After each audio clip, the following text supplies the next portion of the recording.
Irmãos, a paz do Senhor a todos. Vamos dar prosseguimento ao nosso estudo de primeira carta aos Coríntios. Hoje com a lição número 11. Já quero antecipar aos irmãos que para as lições 12 e 13, que abordam o capítulo 7 de Coríntios, os irmãos vão ver que o capítulo foi dividido em duas partes, para duas lições.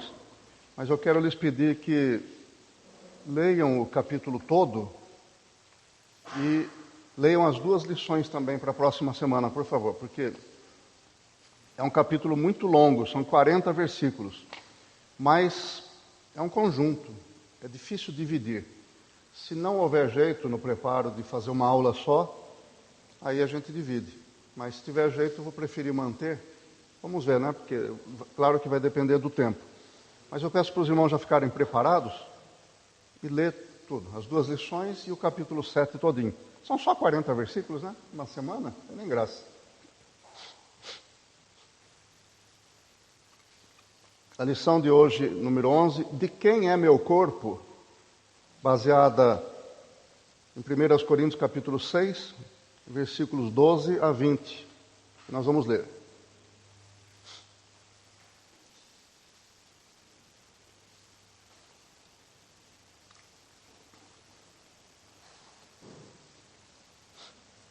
Todas as coisas me são lícitas, mas nem todas as coisas convêm. Todas as coisas me são lícitas, mas eu não me deixarei dominar por nenhuma. Os manjares, ou a comida, são para o ventre, e o ventre para os manjares. Deus, porém, aniquilará tanto um como os outros. Mas o corpo não é para a prostituição, senão para o Senhor, e o Senhor para o corpo. Ora, Deus, que também ressuscitou o Senhor, nos ressuscitará a nós pelo seu poder. Não sabeis vós que os vossos corpos são membros de Cristo? Tomarei, pois, os membros de Cristo e os farei membros de uma meretriz? Não, por certo. Ou não sabeis que o que se ajunta com a meretriz faz-se um corpo com ela? Porque serão, disse, dois numa só carne. Mas o que se ajunta com o Senhor é um mesmo espírito. Fugi da prostituição. Todo pecado que o homem comete é fora do corpo, mas o que se prostitui peca contra o seu próprio corpo. Ou não sabeis que o vosso corpo é o templo do Espírito Santo, que habita em vós, proveniente de Deus, e que não sois de vós mesmos? Porque fostes comprados por bom preço. Glorificai, pois, a Deus no vosso corpo e no vosso espírito, os quais pertencem a Deus. Amém. O versículo-chave da lição de hoje é o 12, que diz: todas as coisas me são lícitas, mas nem todas convêm. Todas as coisas me são lícitas, mas eu não me deixarei dominar por nenhuma delas. E o alvo da lição, da nossa revista, é que o aluno se conscientize de que o cristão pode e deve glorificar a Deus pelo uso do corpo, que é de imenso valor para o reino de Deus.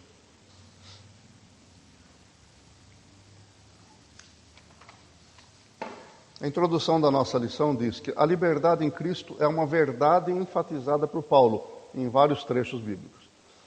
O apóstolo havia ensinado isso aos coríntios, mas eles tinham pervertido a verdade para justificar os atos imorais praticados. Outro argumento que talvez usassem para fundamentar a atitude em relação ao sexo era o argumento filosófico. Justificavam-se dizendo que assim como comer era uma função biológica, praticar o sexo também o era. Tal argumento combina com a permissividade dos nossos dias? Como muitos fazem hoje, os crentes de Corinto racionalizavam o pecado.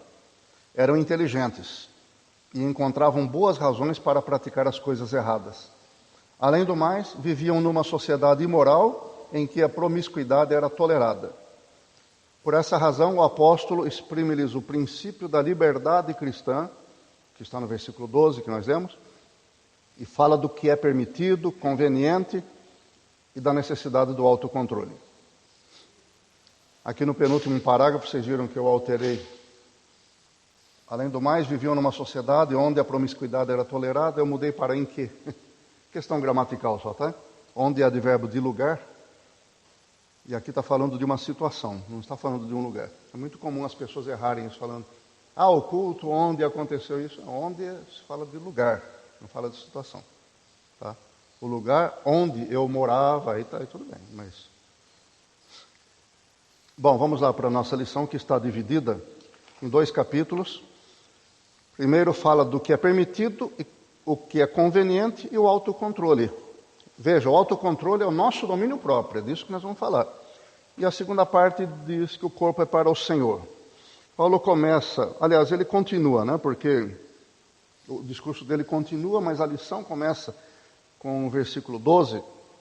E Paulo fazendo uma declaração que não poucas vezes tem sido mal interpretada. Ele diz, todas as coisas me convêm. Ele fala 2 vezes ainda. Mas, aliás, todas as coisas me são lícitas, perdão.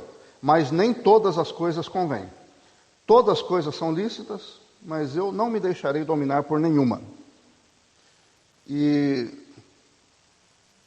não se sabe exatamente de onde ele tirou essa declaração, essa frase. Existem algumas especulações. Algumas pessoas acham que ele já havia ensinado a igreja de Corinto, que ele passou 18 meses ensinando. Ele já havia ensinado a respeito da liberdade cristã e que nós não estamos mais sujeitos à lei. Então todas as coisas são lícitas. Alguns estudiosos pensam assim. Tendo em vista que nós não somos mais obrigados a obedecer aos preceitos da lei para obter a salvação, o perdão dos pecados, então nós temos liberdade para escolher o que fazer. Esse é um ponto de vista. O outro é que presume-se que os coríntios diziam isso. Diziam que tudo é lícito, porque a sociedade era permissiva. Como nós já estudamos, a cidade de Corinto era um exemplo para o mundo em termos de maldade, de promiscuidade, de pecados sexuais. E eles se justificavam dizendo, tudo é lícito. Outras pessoas acham que pode ser uma conjugação desses 2 fatores.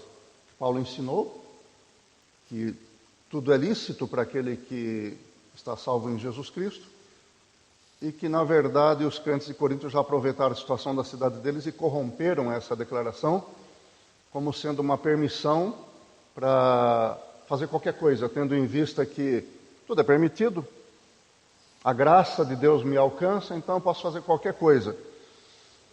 E também existe uma terceira possibilidade, uma terceira ideia, é a presença dos mestres gnósticos, de que nós já falamos algumas vezes aqui.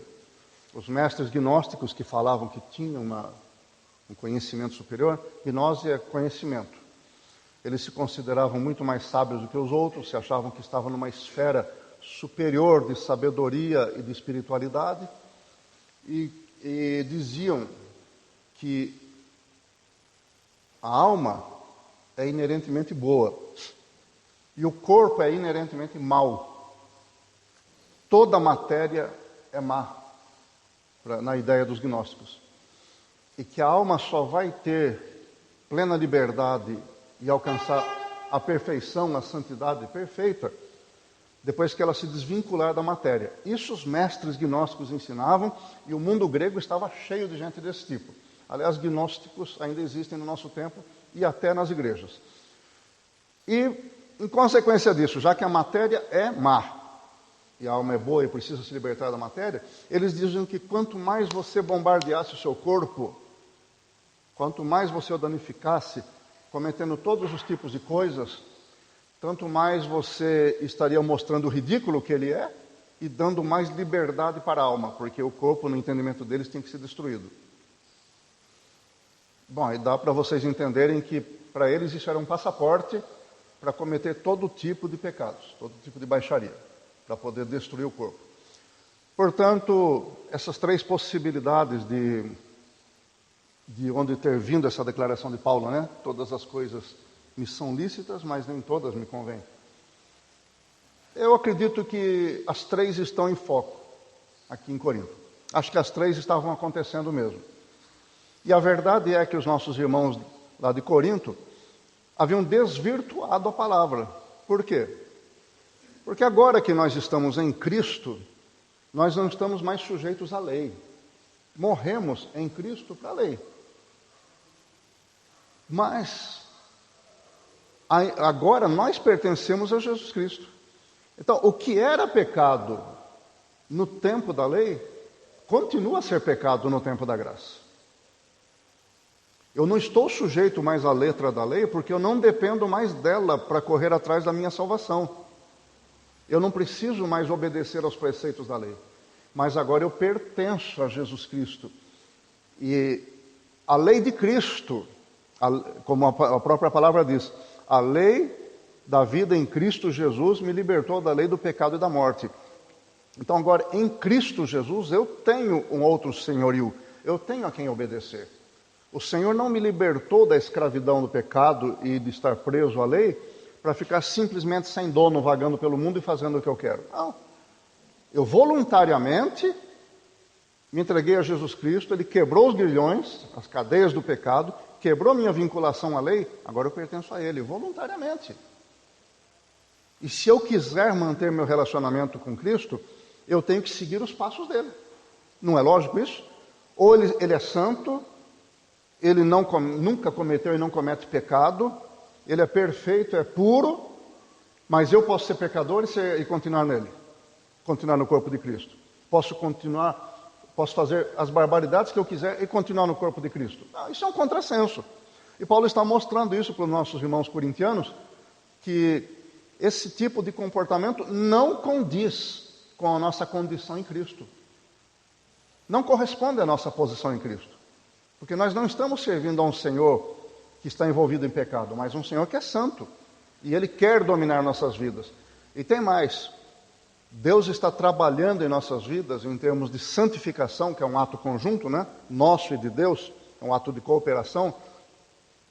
Deus está trabalhando na nossa vida para nós sermos a cada dia mais parecidos com o Senhor Jesus Cristo. Adquirirmos progressivamente a semelhança do Senhor. Estarmos recebendo em nós as características do Senhor Jesus, o Deus Filho, para que nós vamos mudando e cada vez sermos mais semelhantes em termos de caráter dele. Isso é um preceito bíblico. De que maneira, então, se nós quisermos bombardear a carne cometendo pecado, nós vamos nos parecer com Jesus Cristo? É impossível, certo? Nós vamos parecer cada vez mais com Satanás, se estivermos fazendo isso. Uma vez nós fizemos um estudo aqui sobre a obediência do cristão. Não sei se vocês se lembram. Foi entre duas revistas, a Escola Dominical, fizemos um estudo da obediência do cristão. Até dei uma apostila para os irmãos sobre isso. E lá nós vimos que nossa obediência ao Senhor vai nos fazer cada dia mais parecidos a Ele. A nossa desobediência ao Senhor vai nos fazer a cada dia mais parecido com Satanás. Que Satanás é o grande desobediente, o rebelde e aquele que trabalha contra a obra do Senhor. Ele faz a obra dele contra a obra do Senhor. Não pode fazer contra Deus, então faz contra nós. Então, nós temos que entender isso. Que nossa desobediência não é um simples fato isolado. Não, eu estou desobedecendo ao Senhor e simplesmente estou perdendo um pouco da característica dele. Não, eu estou ganhando característica de Satanás. Isso é grave.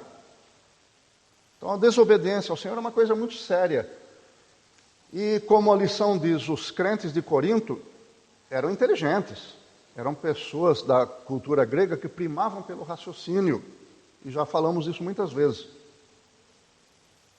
Pensamento profundo sobre as coisas. O que eles estavam fazendo? Eles estavam procurando racionalizar o mau comportamento, justificar-se. Eu faço isso por causa de tal e tal e tal e tal coisa. Procurando se justificar a si mesmo. Sabe qual é o grande problema de racionalizar o pecado e procurar se justificar cometendo pecados? É que a gente acaba se convencendo de que está certo. De que fazer esses pecados não está errado. A gente acaba se convencendo disso. E com isso nós vamos cauterizando a nossa consciência, mas só que tem uma coisa, a gente não convence Deus. Você acha que nós vamos conseguir convencer Deus que nós estamos certos? Jamais. Nossos irmãos de Corinto não percebiam isso. Eu posso falar o que eu quiser, posso ter uma retórica maravilhosa, justificar tudo o que eu faço, todas as baixarias que eu faço. Eu posso até explicar para as pessoas e elas entenderem, pensando que é verdade, mas não a Deus. Olha, irmãos, vocês são testemunhas de que existem igrejas, de que o pastor, o pregador, consegue convencer a igreja do erro. Pode não convencer todo mundo, mas convence muita gente. Eu não falei para vocês aqui da igreja, lá em Fortaleza, cujo pastor fez um curso na Colômbia, voltou, colocou um caixão de defunto no meio da igreja, como se fosse um velório, lembra que eu falei isso? E disse, essa aqui é a velha igreja que morreu e nós estamos sepultando agora, porque agora está nascendo, a partir de hoje, uma nova igreja. Aí ele colocou as ideias do G12 na igreja. E ele convenceu a igreja dele, não todo mundo. Vários membros da igreja saíram e foram para outras igrejas evangélicas. É comum, acontece muito. Por que acontece isso? Por falta de conhecer a doutrina da palavra do Senhor, ou de querer aplicar, ou de ter vontade de ser santo, por falta de estudar a Bíblia, de ter comunhão com Deus, de buscar cada dia mais a face de Deus. As pessoas podem ser convencidas por outras que falam bem, pessoas que estudam e maldosamente querem expor coisas erradas, trazem bons argumentos e acabam convencendo as pessoas e elas cauterizam a própria consciência, mas não convencem Deus. Entenda isso, meus irmãos. Entendam isso, que é necessário que nós tenhamos a palavra de Deus em nossos corações, para não cairmos nos erros dos coríntios, mas nós entramos no acerto dos crentes bereanos, vocês estão lembrados? Paulo pregava a palavra em Bereia e as pessoas ouviam a palavra, depois iam para casa e iam discutir o assunto, iam consultar as escrituras para ver se Paulo estava falando a verdade, se aquilo que ele falava estava de acordo com a Bíblia do Antigo Testamento. Nós devemos ser como os crentes de Bereia, confrontar o que estamos ouvindo com a palavra de Deus. O filtro moral do crente é a palavra de Deus. Tudo tem que passar pela palavra de Deus. Se não combinou com a palavra de Deus, não estiver de acordo com ela, pode descartar. O próprio Paulo disse em outra ocasião, ouçam tudo, mas retenham apenas o que é bom, o que é correto. Então aproveito essa condição aqui de Corinto para fazer essa advertência, que nós temos que conhecer a palavra de Deus. Como diz Oséias, conhecei e prossegui em conhecer o Senhor. Não basta dizer eu conheço o Senhor, eu tenho temor do Senhor. Isso é ficar estagnado e isso é muito perigoso. O inimigo prepara armadilhas para quem está estagnado. Nós temos que prosseguir em conhecer o Senhor, porque o conhecimento de Deus é infinito, nunca vai acabar, nunca vai acabar. Deus não está limitado pelo nosso conhecimento. Nós temos que avançar nisso. E quando Paulo diz que todas as coisas me são lícitas, mas nem todas me convêm, os estudiosos do grego dizem que aqui é uma espécie de um jogo de palavras que ele faz, como se ele dissesse assim, todas as coisas estão no meu poder para eu fazer, mas eu não vou me deixar ser dominado pelo poder delas. Quer dizer, eu tenho que ter o poder de controle sobre as coisas. Eu tenho que...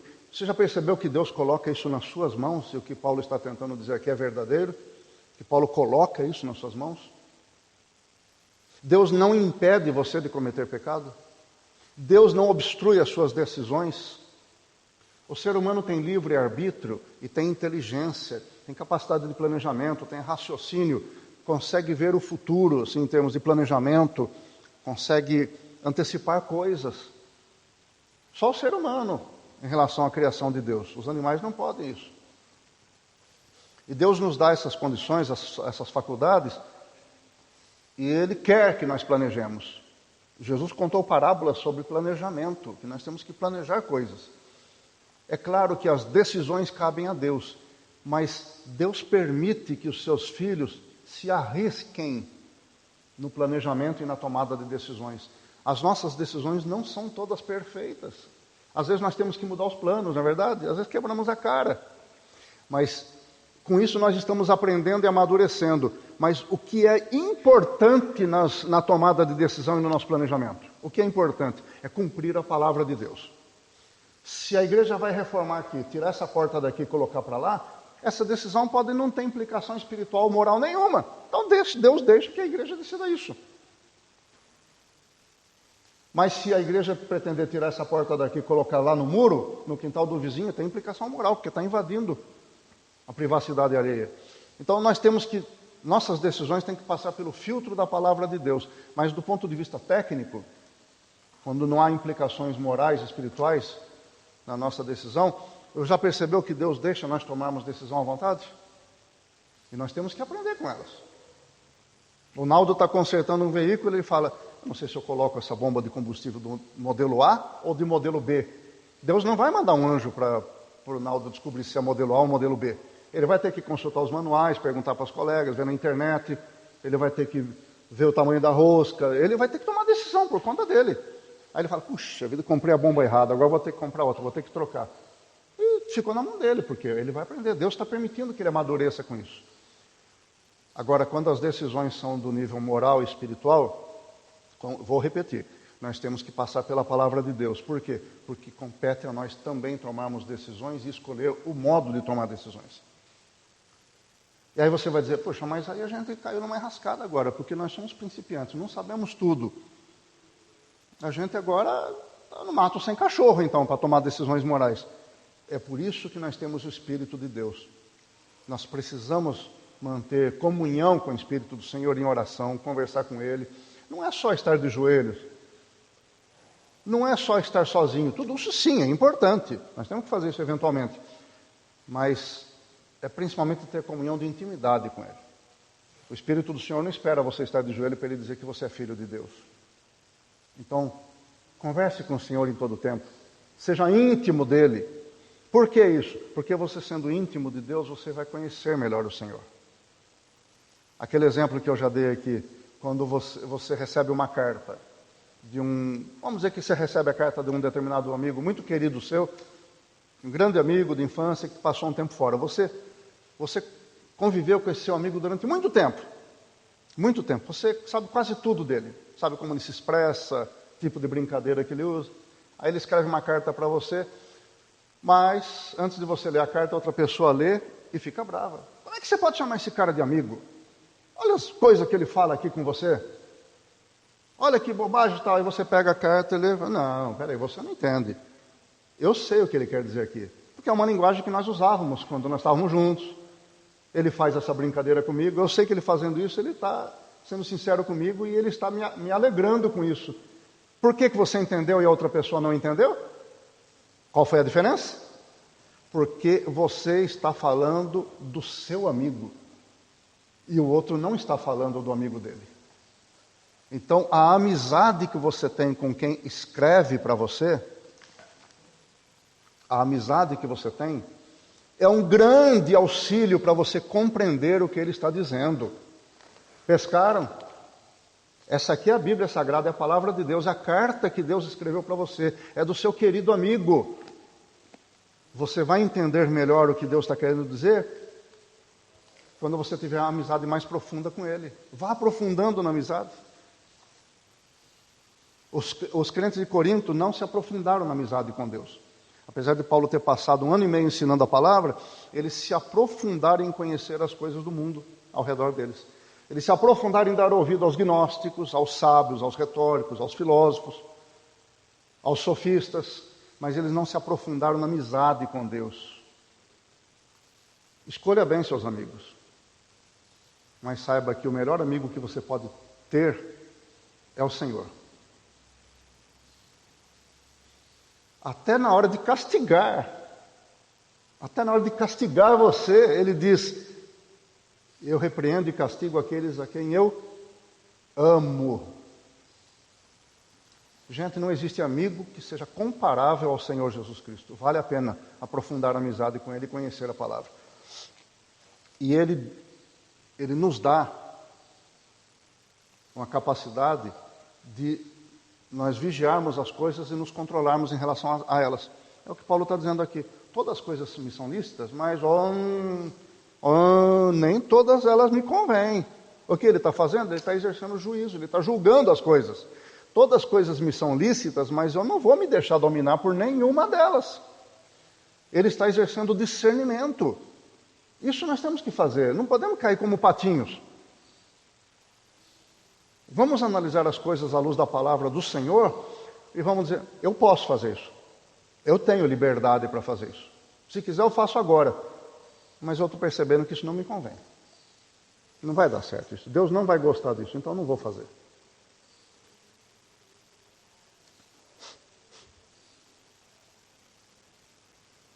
O comentarista diz aqui no item 1.1, lá nas duas últimas linhas, o crente deve evitar as coisas más, mas não para ter direito à salvação, que é recebida pela graça mediante a fé. Só que ele não completou. Ele deve evitar as coisas más, não é para ter direito à salvação, que é de graça, mas é para não perder. Porque se não houvesse esse perigo, Paulo não teria que fazer advertência. Ele diz que nós pertencemos a Cristo. Então nós não podemos fazer essas coisas erradas. Por quê? Para não deixar de pertencer a Cristo. Ou será que não é uma conclusão lógica? Nós já estudamos a respeito da possibilidade de perder a salvação muitas vezes. Falamos muitas vezes dela no começo do estudo de Corinto, da carta aos Coríntios, e no estudo da carta aos Romanos. Então nós não vamos nos deter mais nisso.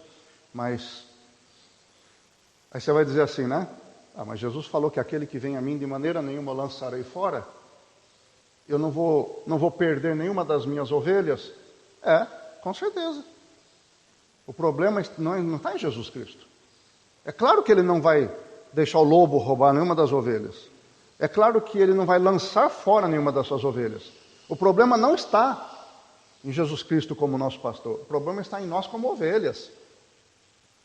Se a ovelha sai correndo e se atira no precipício, ela fez porque quis. Se a ovelha vai de encontro ao lobo, e como existe ovelha indo abraçar o lobo, não? É verdade? Como existe ovelha correndo para abraçar o lobo? E ela diz para Jesus, não, eu não quero mais saber de ti. Não foi Jesus que jogou fora.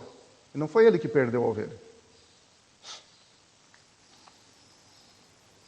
Então essa história de que não vai perder a salvação, Jesus disse, a vara, ele falou que é a videira verdadeira, né? A vara que está em mim, quer dizer, um enxerto nele,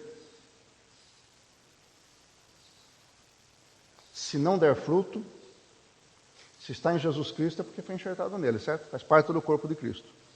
Se não der fruto, o que é que acontece? O Pai corta e lança no fogo. Quem falou isso foi Jesus Cristo, não fui eu. Não sou eu que estou inventando isso.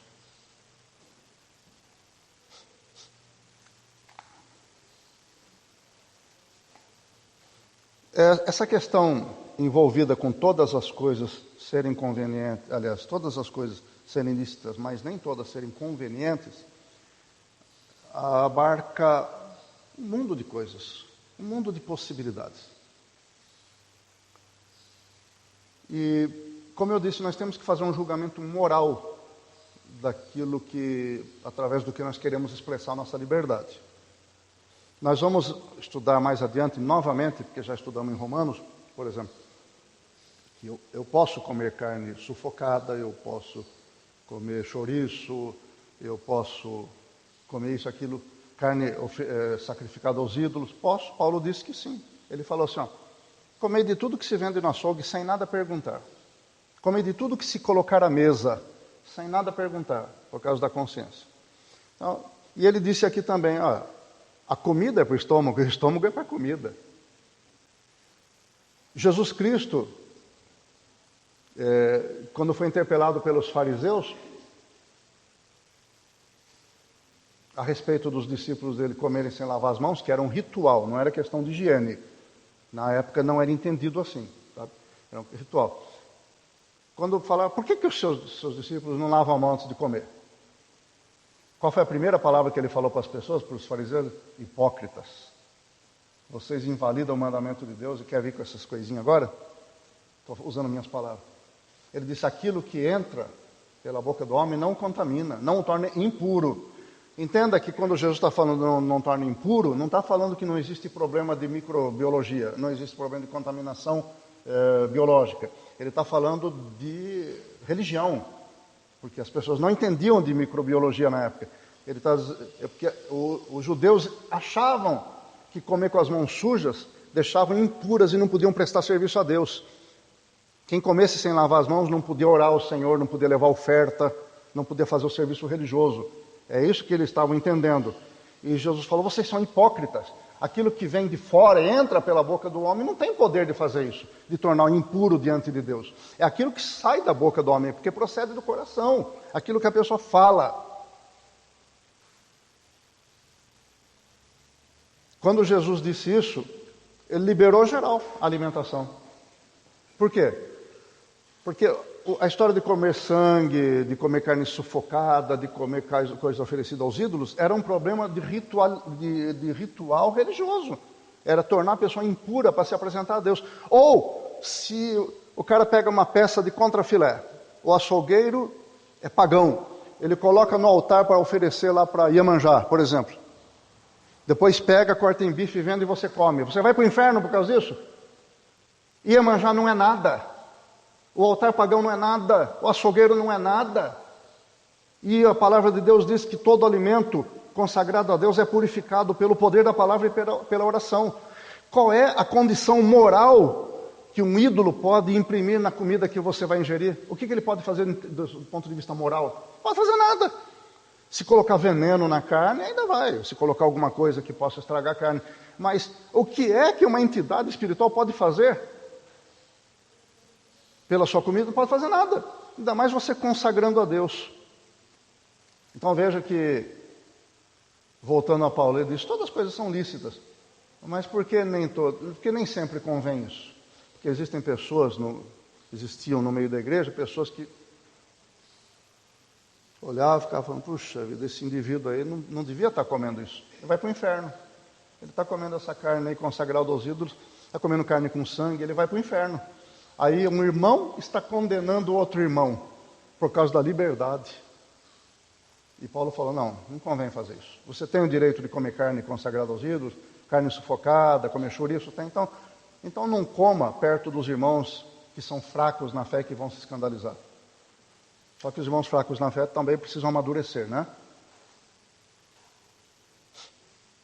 Isso é uma advertência para nós, porque às vezes a gente,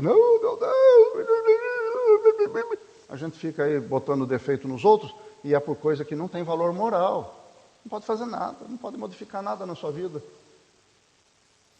Como existem crentes por aí que não podem ver irmão usando um brinco, que já está dizendo que vai para o inferno porque cortou o cabelo. Não existe isso. Pelo amor de Deus, o que é que um brinco pode fazer por uma pessoa em termos de pôr ou tirar a salvação? Que alteração moral vai fazer numa pessoa? Se a irmã corta o cabelo ou deixa de cortar, que alteração moral provoca na pessoa?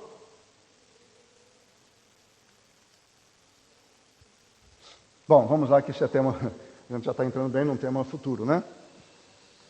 Mas é um tema que se repete, porque nós já estudamos em Romanos. E o capítulo 2 da nossa lição diz que o corpo é para o Senhor. De fato, né? Onde nós lemos, Paulo diz, versículo 13: a comida é para o estômago, para o ventre, e o estômago é para a comida. O que a ideia que está implícita aqui é a seguinte: os irmãos de Corinto provavelmente diziam isso. Assim como a comida é para o corpo, e a gente pode comer, a bebida é para o corpo, a gente pode beber, assim também o sexo é uma função do corpo, então a gente pode praticar. Está correto. Só que tem suas limitações. Paulo mesmo falou a respeito da glutonaria, da bebedice, e ele falou também do mau uso do corpo nas relações sexuais. Ele disse, de fato, comida é para o estômago para a comida, e Deus vai aniquilar tudo isso. Mas, o corpo não é para prostituição. Veja que Paulo não falou que o corpo não é para atividade sexual. Ele não falou isso. Atividade sexual é lícita. Foi Deus quem fez. O nosso corpo nos constituiu diferentes e nos deu permissão para atividade sexual. Porém, dentro do casamento.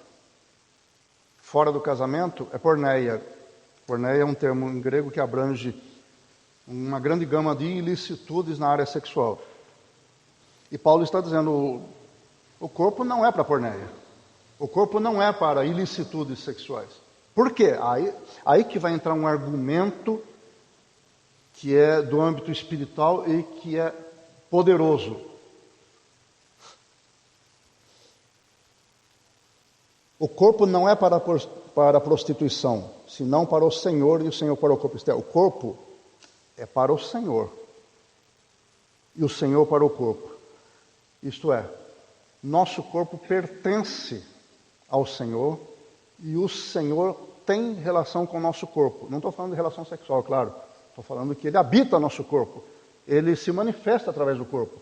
Deus tem um domínio sobre a natureza, mas Deus não falou para Adão dominar a natureza, está lembrado? E Deus usa o nosso corpo para dominar a natureza. Ele usa o corpo do ser humano para nós exercermos domínio sobre as coisas que estão na face da terra. Então, nossos corpos físicos são instrumentos de Deus para controle da natureza que Deus criou, da própria criação de Deus, do nosso domínio, exercício daquilo que Deus determinou sobre nós. E se Deus quer nos usar como ferramenta, que tipo de ferramenta é essa que pode ficar suja e ser colocada na mão de Deus? Se Deus é quem exerce domínio sobre o nosso corpo. Quando o crente admite ter relações com uma prostituta, aqui no caso prostituta cultural, ele está admitindo sujar esta ferramenta que ele vai colocar suja na mão do Senhor, à disposição de Deus. E Paulo usa aqui, ele estende o argumento, nós falamos disso de alguma maneira na semana passada, voltando lá para o segundo capítulo da Bíblia, Gênesis capítulo 2, eu acho que é versículo 20, por aí, em que Deus deu Adão e Eva um para o outro e disse, e serão os dois uma só carne. Se você olhar a constituição física externa, a aparência, marido e mulher são duas pessoas distintas, personalidades diferentes.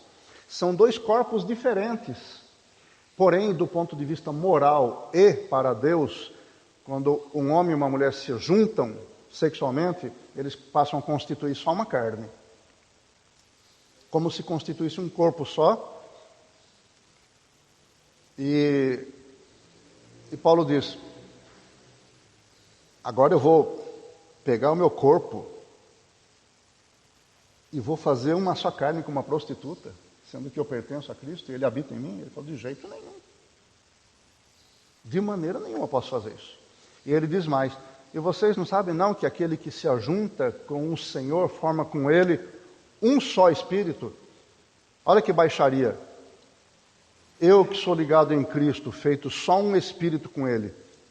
Entendem? Nós todos. Porque nós todos somos habitados pelo Espírito Santo e nós somos um corpo de Cristo. Só um corpo de Cristo, certo? Somos nós, membros do corpo. E um só Espírito, o mesmo Espírito Santo habita em todos nós. Aí eu me junto com uma prostituta, na verdade o que eu estou fazendo? Eu estou colocando a prostituta dentro dessa equação. Vocês admitem isso? Imagina se Deus vai admitir. É o que Paulo está tentando dizer para aquele povo. Não faça isso, meus irmãos, não façam isso. Claro que aqui ele está falando do ponto de vista masculino, do ponto de vista feminino é a mesma coisa. Certo? A mulher fazer isso é a mesma coisa.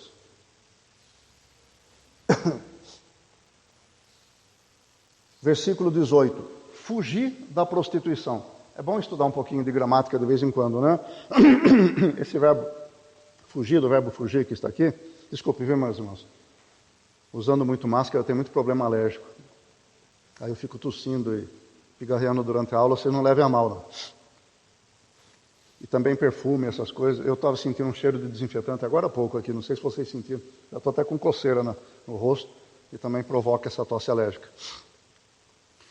Fugir da prostituição. Será que Paulo estava dizendo assim para eles, aqui não aparece o sujeito, né? Não tem pronome nenhum. Será que ele estava dizendo, meus irmãos, eu fugi da prostituição? Ele estava dizendo isso? Eu fugi da prostituição? Não, o contexto mostra que ele estava falando para vós, né? Fugir, vós, da prostituição.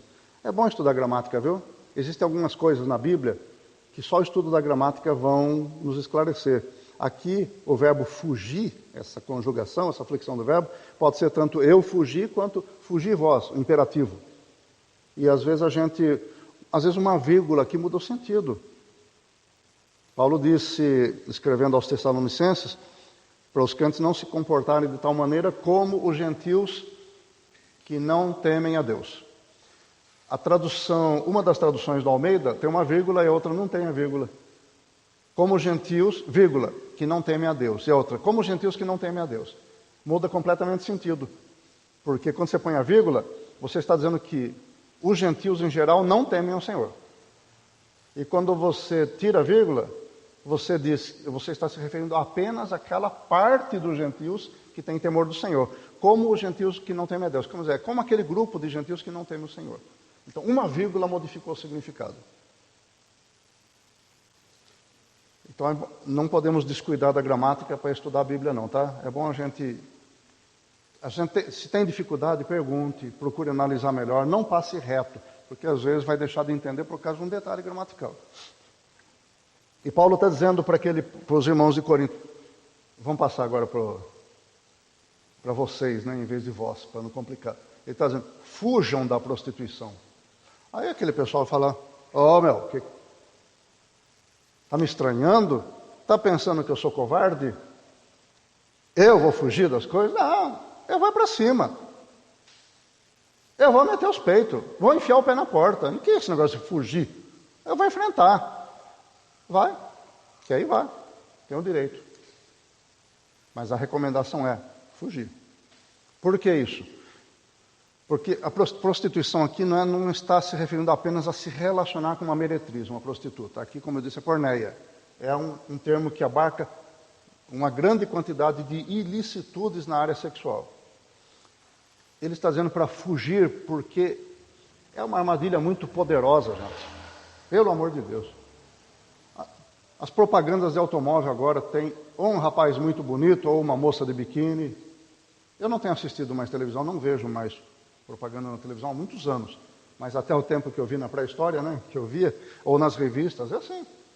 Corridas de Fórmula 1, antes de sair a corrida, o que tem? Aquelas moças dessa altura, com a roupa bem coladinha do lado do automóvel, fazendo nada. Não servem para nada, a não ser excitar as pessoas. E trazer hormônios à tona para a pessoa ficar envolvida com aquilo e continuar prestando atenção e depois ver as propagandas, é claro, porque vai ficar de olho naquilo e vai acabar vendo as propagandas sem querer. O apelo sexual é muito forte, em todas as áreas. E Paulo está dizendo, fuja disso, porque é uma armadilha muito poderosa essa. Se você for ler o livro de Provérbios, há capítulos inteiros do sábio dizendo para o seu filho, dando recomendações, capítulos inteiros para fugir da sedução que as outras pessoas podem provocar, porque a armadilha é muito, muito poderosa, muito forte. E ele diz para fugir. Então, olha, existe gente que é muito, né, dona de si, acha que tem o potencial e enfrenta e vem correndo para cima da porta e bum, bate a cara e cai de costas e ainda quebra o nariz. E Deus está dizendo, fuja, é melhor fugir. Lembra que nós falamos do exemplo de Jó, aliás, né? Jó, homem sincero, reto, temente a Deus e que se desvia do mal, foge do mal. Ele não dá de cara naquilo que ele sabe que é perigoso para ele. Identifique a área da sua vida que é perigosa para você, identifique. E lá vai ele, o pato correndo, fugindo, é assim, tchau, estou indo embora. É melhor isso. É melhor ser zombado e desprezado pelas pessoas que estão oferecendo tentação, do que cair na tentação e ser depois desprezado pelo Senhor. É isso que Paulo diz aqui em poucas palavras, melhor fugir. Todo pecado que o homem comete é fora do corpo, mas o que se prostitui peca contra o seu próprio corpo. Olha, isso aqui é uma declaração que absolutamente ainda não gerou acordo entre os estudiosos. Por que Paulo está dizendo que todos os outros pecados são fora do corpo, se a gente sabe que glutonaria, bebedice, uso de drogas, tudo isso é pecado contra o corpo. Então não se sabe exatamente o que ele quis dizer com isso. Existem muitas ideias. Uma ideia que está embutida, não está clara aqui, é que ele pode estar se referindo ao corpo de Cristo. Que todo pecado que a pessoa comete é contra o corpo de Cristo. Mas a prostituição mancha a partir do próprio corpo. Não dá para ter certeza que é isso também, né? Mas Paulo, em alguns outros lugares, também fez o que fez. Ele pegou uma declaração e ele ampliou muito para depois reduzir. E nem sempre aquilo quer dizer que abarcava tudo mesmo. Como aqui no caso, todo pecado que comete é fora do corpo. Pode não ser todo. Ele pode ter usado uma linguagem dos coríntios. Não se sabe, né? A gente não tem uma notícia histórica disso. E ele pode estar usando exageros deles mesmo. Porque cada um tem sua linguagem típica. Então, não podemos dizer o que ele quer dizer com isso. Mas, ele está, de alguma maneira, ele está apontando a gravidade do pecado da prostituição, da porneia contra o próprio corpo. É uma mancha horrível no próprio corpo. E pior, quando a pessoa entra nesse tipo de pecado, porneia, ela não está simplesmente cometendo um ato isolado, ela está entrando num mundo de pecados, ela está entrando num ritmo de pecados que é alucinante e que é perigoso, e parece que não tem fim. Depois que a pessoa entra nesse caminho, adultério, fornicação, prostituição, baixarias mil, é muito difícil sair. Como se a pessoa estivesse se acorrentando a esse pecado. E 19, ou não sabeis que o vosso corpo é o templo do Espírito Santo que habita em vós, proveniente de Deus, e que não sois de vós mesmos. Isso aqui é uma confrontação com a ideia geral dos coríntios. Os gregos de Corinto tinham à sua disposição muitos templos, e nesses templos acontecia muita baixaria, como já falamos aqui. E na ideia deles, aqueles templos eram um local onde aqueles deuses moravam, onde eram servidos. E, na ideia deles, esses deuses podiam ser servidos até com relações sexuais dentro do templo. É a razão pela qual havia muitas prostitutas e prostitutos cultuais ali dentro. E Paulo como se dissesse para ele, olha, esses templos que vocês estão vendo aí por aí fora, são de deuses imundos. Esses templos são de deuses que permitem essas baixarias, essa imundícia, esse encontro de conjunção carnal de pessoas estranhas aos milhares dentro do templo, como sendo adoração. Vocês fazem ideia de que baixaria era um templo desse? Fazem ideia? Dia e noite, oferecendo sacrifícios a Diana, a Afrodite, e aquele monte de gente estranha, tendo relações sexuais como se fosse para os seus deuses. Fazem ideia da sujeira que era aquilo? A imundície moral, a ponto de todo mundo não grego condenar isso. E Paulo está dizendo, está vendo essa imundícia que vocês estão vendo no templo dos gregos, não corresponde à santidade do templo do Senhor. Os deuses que vocês serviam são deuses imundos, que permitem todo esse tipo de baixaria, mas Deus que habita em vocês quer um templo santo. Vocês são o templo de Deus. O templo de Diana, de Afrodite e dos outros deuses é aquele lá construído com pedra, com argamassa. Esse é o templo deles, onde ocorre baixarias. Mas o templo do Deus vivo são vocês. E vocês têm que ser santos, porque Deus mora em vocês. Lá, Afrodite e Diana permitem haja uma imundícia no templo deles, mas Deus não permite. Deus é santo. Essas coisas não pertencem ao templo de Deus. Então Paulo, com essa declaração, faz um contraste muito sério entre o templo pagão e o templo de Deus. Nós eventualmente chamamos esta construção de templo, eventualmente. Até chamamos de igreja, vem a igreja, mas nós sabemos que lá no íntimo da palavra, no mais profundo dela, o templo não é isso, o templo somos nós. E a igreja não é isso, a igreja somos nós. Ok? A igreja não é a batista, a igreja somos nós, o povo de Deus. Lá no íntimo. Do ponto de vista institucional, nós chamamos isto de templo, chamamos isto de igreja batista, institucional. Mas do ponto de vista de Deus, igreja somos nós. Templo, morada de Deus, somos nós. Seres humanos foram comprados pelo sangue de Jesus. E é que Paulo fala, vocês foram comprados por um bom preço.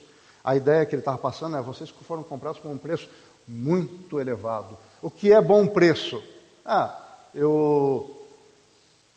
Eu vendi meu carro e alcancei um bom preço. Quer dizer, eu estou satisfeito.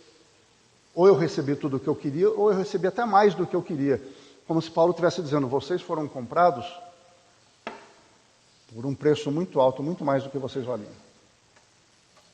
Vocês não valiam isso, e Jesus pagou com o sangue dele. Então agora, que vocês foram comprados por Jesus para servir o Senhor, dediquem-se a Ele. Aqueles templos lá, aquela propriedade foi comprada, aquele material que construiu aquele templo de Diana, custou um bom preço também. E serve para quem? Serve para Diana. Vocês foram comprados pelo sangue de Jesus, sirvam a Jesus. Distanciem-se daquilo. Fujam daquela imundícia. Não se relacionem mais com isso, para poder se dedicar e servir o Senhor. Fostes comprados por bom preço. Não sois de vós mesmos, ele diz. Essa é uma declaração de afronta mesmo para a pessoa. Olha, você não pertence mais a você. Não diga que você é dono do seu nariz e que você faz o que quiser do seu corpo. Não diga mais isso. Você foi comprado pelo sangue de Jesus, o preço foi alto e você pertence a Ele. Agora é Ele quem vai dizer o que você deve e o que você não deve fazer com o seu corpo. Glorificai, pois, a Deus no vosso corpo e no vosso espírito, os quais pertencem a Deus. O que ele quer dizer com glorificai? Façam as coisas de tal maneira que Deus tenha prazer, que o nome dele seja honrado. Isso é glorificar a Deus. As igrejas pentecostais, onde eu fui formado, onde eu passei 20 anos na minha vida cristã, pelo menos 20 anos, talvez até um pedacinho mais, uns 22. As igrejas pentecostais têm o hábito de, quando diz, dá glória a Deus, as pessoas, glória a Deus! É bonito, isso mas não é só isso. Dar glória a Deus não significa somente dizer glória a Deus, é se comportar de maneira a glorificar o nome do Senhor. E vou encerrar aqui com uma declaração que está aumentando o vulto no mundo, que é meu corpo, minhas regras. É assim que, pessoal, principalmente as feministas estão falando assim, principalmente as mulheres que defendem o aborto não estão falando assim, meu corpo, minhas regras. Eu estou de acordo. Estou de acordo. Mas eu quero saber onde está o corpo dessa pessoa, para ela ditar as regras. Porque todo ser humano tem que servir a alguém, ou serve o pecado, ou serve Jesus. Se serve o pecado, o corpo pertence ao pecado. Então a pessoa não pode ditar regra nenhuma. Se serve a Jesus, o corpo pertence a Jesus. Então são as regras de Jesus. E tem outro detalhe. Quer colocar regra em tudo? Faça como Deus fez. Crie um corpo. Peça para Deus tirar o espírito desse corpo. O corpo pertence a Deus, foi Ele quem criou, é dele. Peça para Deus tirar o seu espírito e você faça um esforço muito grande para criar seu próprio corpo, o seu espírito habitar nele. Aí você vai dizer que o corpo é seu, porque esse que você tem foi Deus quem criou. Mas você também não pode pegar, como Deus fez, o pó da terra, o barro, não, porque isso também pertence a Deus, a terra pertence a Deus. Todos os elementos químicos e físicos pertencem a Deus. Vá criar um corpo com outra coisa que você vai criar. Vai inventar o seu mundo, o seu universo, criar a sua própria matéria e dessa matéria fazer o seu próprio corpo. Mas enquanto você viver neste universo, até o último átomo do seu corpo pertence a Deus. Ou não é verdade? Então quando a pessoa diz meu corpo, minhas regras, ela está sendo arrogante como foi Satanás, Lúcifer, que foi criado por Deus. Tudo que ele tinha de beleza, de inteligência, de grandeza e de poder, foi Deus quem deu. E ele usou tudo isso para deixar Deus para trás. Quis usar. Deus falou, aqui não, violão. Aqui pertence a mim. Esse lugar é meu, o reino é meu. Você vai para o inferno. Então quem diz meu corpo, minhas regras, entenda, não tem futuro. Não tem futuro. Porque até o seu corpo pertence a Deus. Queira você ou não queira, Deus pode transformar o seu corpo em esterco, se Ele quiser. Transformar em petróleo. Transformar em nada. Colocar para os urubus comerem. Ou pode, se você quiser, claro que eu não estou falando para quem está aqui olhando para mim, é para quem vai ouvir. Mas se você quiser, Deus pode transformar o seu corpo em motivo de glória para o nome dEle. E depois, como diz Paulo, assim como Ele ressuscitou Jesus, o seu Filho, Ele vai ressuscitar você também para viver em glória, com um corpo glorioso para todo sempre. Vale a pena então nós santificarmos nosso corpo para o Senhor? Vale. Amém.